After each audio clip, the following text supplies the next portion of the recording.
Hey, my name is John Dupre. And I'm Jacob Dupre. You guys just heard West End Blues. It's done by one of the most famous trumpet players, one of the most iconic and legendary jazz figures and in music history, famous Louis Armstrong. That was the cadenza that I played at first, the intro, famous intro. Then I played the melody. I'm about to show you guys how to play it and break it down.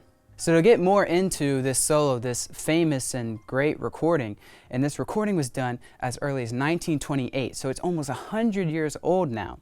It's really important to be knowing about this kind of lineage, this kind of history, because there's a complete connection in lineage between, if you take someone like Louis Armstrong, you can't have Bessie Smith, and you can't have Whitney Houston, eventually Beyonce, and all these other famous pop and R&B singers. There's that kind of lineage. It's important to recognize and be aware of this kind of thing. One of the most important people in jazz and music, world music all over, but definitely American music wouldn't be the same without him. So now let's talk about actually playing it. The very beginning, again, starts in a D minor arpeggio, starting on A on top of the staff. Sounds like this. So that I end up keep going, but the next part, you end up playing some kind of bluesy lick as well, like this. Then he goes back up to the A chromatically and just keeps playing that D minor arpeggio, which I was just talking about, going up to that D at the top of the staff, what I was hinting at earlier about the highest note range-wise. So it sounds like this. The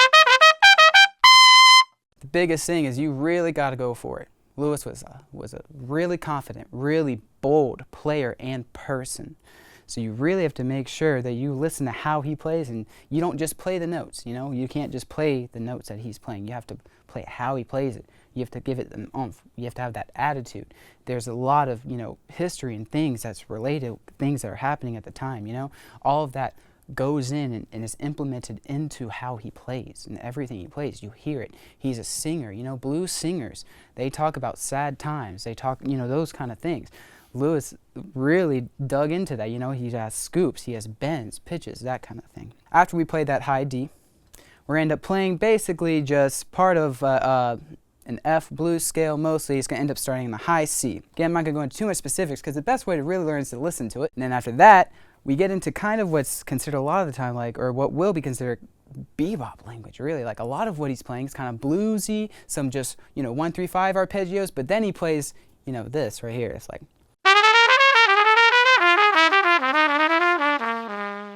that's hot, that's killing, and what he played is literally part of what moves the music, how the music was thought of, and especially if you're thinking about improvisatory music. A lot of the time, these old swing styles they played, they would just play the melody, and maybe they would mess around with some things, but they wouldn't really necessarily solo, and that being the main thing that's happening during a recording. So Louis Armstrong was one of the pioneers of starting out improvisatory, starting solos, making up things just on the spot, and that being the main thing that's happening in the whole piece. And he is just like so ahead of his time, even in 1928. Like one of the specific things you can hear him doing in there is kind of what in bebop sort of theory we talk about, like as enclosures, like these things that are sort of enclosing chord tones and little chromatic moves. Again, there was like a lot of trumpet solos that, like you say, might be building off a melody. They might just be doing stuff like that. It's like, and you might get some blues content and chromatic stuff, but nothing like, and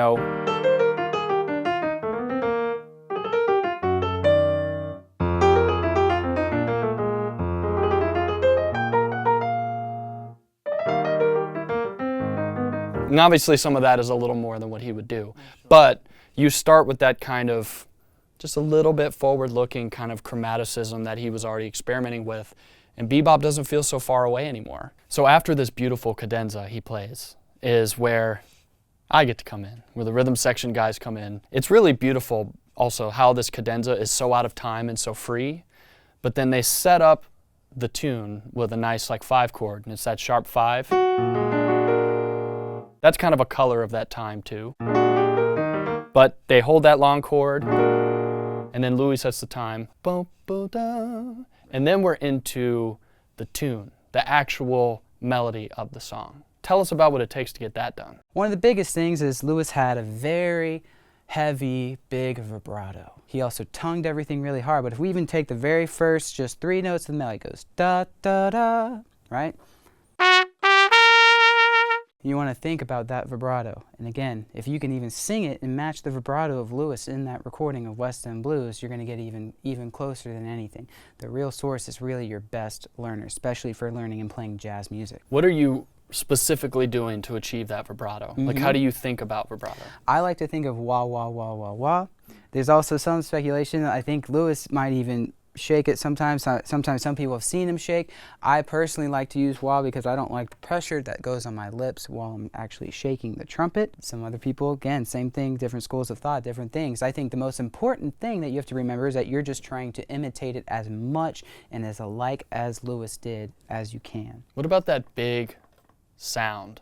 Like, just as a trumpet player? So a lot of that kind of style of playing, especially, it all comes from classical originally. So a lot of that vibrato, that's partly coming from the, the symphony orchestra, that kind of sound, those kind of things. So that's literally a big thing about it. And also just, a lot of the core fundamental trumpet things are what's going to help you be able to get that bigger and better sound. Long tones, making sure you buzz, again, as I said, having a good ear, making sure you can hear exactly what you're trying to play, recognizing your airspeed, recognizing the amount of air you need to use. And same thing, making sure you never just pinch up and you're still staying relaxed, but you're still being confident and using lots and lots of air. Something I hear too that I love about the way he plays the melody, because as you know, thing that maybe new players can get trapped into if they're reading tunes, where they're reading notes and rhythms on a page and not thinking about how to style it, again, how you would sing it. Just being able to take something like Happy Birthday and go, happy birthday to you. Like, obviously it's happy birthday to you, but if I was doing it in swingy style, I wouldn't do that. So you could play this tune like bum ba bum bum ba bum bum ba ba bum, which maybe is how like some of the brass bands might have played it. Right. At that time, but he took it real loose, right? It's like wah, wah, wah. Listen to the way he scats later. Wah, wah, wah, wah, wah, wah, wah, wah, wah, wah, wah, wah, wah. It's loose and free. And how do you go about achieving that on a trumpet? We can talk about articulation. We could talk about volume, the vibrato, all these things we kind of have been talking about, but it's the combination of all of those. So, if I'm thinking about articulation, okay, well, where did he tongue specifically? Where did he not tongue? Where is he slurring? Where is he keeping the notes connected? Where is he, he might even have a lip trill sometimes where you end up using faster air and another note ends up coming out. That's all part of it. So to talk more about how Louis plays and what he does over the melody, there's a lot of real good arpeggios. There's still even more of that bebop language. For example, whenever I just played that first lick, if you take the next part, he plays it again. But then the next part, he's got this. So he played a 1, then a major 7, then a flat 7, often called something called the bebop scale, pretty much because that's something that's often used, that chromaticism between some of the chord tones. So these kind of things, again, is what's shaping and molding the future of jazz history, of music history, everything. So to keep going into that, he has, as I said, some arpeggios, some triplets. But one thing he does is bring something back. That thing he does at the end of the melody where he plays that arpeggio, it's pretty simple. It's mostly just all triads going way up. Play a little bit of that? Sure. So that very end of, and if you think of a chorus, it's also the very end of the chorus of that blues solo.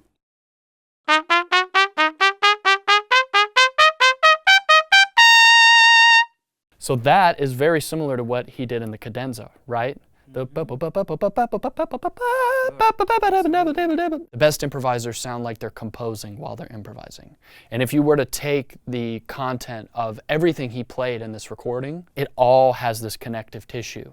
The blues, these arpeggiations, the way he uses these little chromatic turns, his sound, everything is just one complete performance that fits so well together. That's why you're so right that starting with him is like probably the best for any improviser, whether you play trumpet or not, because he shows in like just a couple minutes how to be masterful as a musician.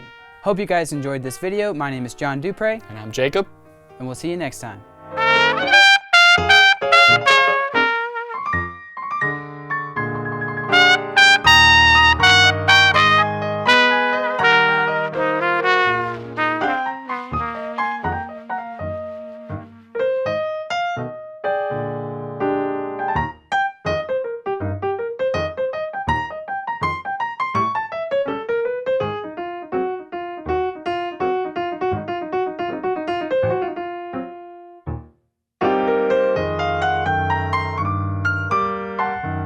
Thanks for watching, everyone. Be sure to like, comment, subscribe, click here for more videos like this, and go to sweetwater.com for all of your music instrument and pro audio needs.